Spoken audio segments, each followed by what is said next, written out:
அன்பார்ந்த பக்த கோடி பெருமக்களே, சிறுவஸ்ரீ முத்துமாரியம்மன் திருக்கோயிலுடைய 30ஆம் ஆண்டு உற்சவ திருவிழா சீரோடும் சிறப்போடும் நடந்த வண்ணம் இருக்கிறது. அது சமயம் நாளை வெள்ளிக்கிழமை நடைபெறக்கூடிய மாபெரும் அன்னதானத்திற்காக ஒரு பிரம்மாண்டமான ஒரு அன்னதானம் ஏற்பாடாகி கொண்டிருக்கிறது. நள்ளிரவு 12 மணி அளவில் கூட நம்மளுடைய கோயில் கமிட்டியினரும் அன்னதான குழுவினரும் மிகவும் வேகமாக நமக்காக உணவு தயாரிக்கும் வேலையில் ஈடுபட்டிருக்காங்க. ஸோ பல இந்த ஒட்டுமொத்த விழாவில் மிகப்பெரிய அளவில் நமக்கு உறுதுணையாக இருந்த கார்த்திக் மாஸ்டர் வந்துட்டு கடைசியாக வந்துட்டு நமக்காக வேலை செஞ்சுட்டு இருக்காரு. ஸோ ஒரு சிறப்பான ஒரு தருணம் இது.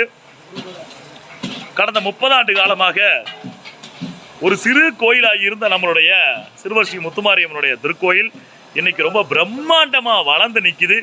ஸோ நாளை வெள்ளிக்கிழமை அன்னதானத்திற்கு அனைவரும் வாருங்கள் என்று அன்போடு நாங்கள் கேட்டுக்கிறோம். நன்றி, வணக்கம்.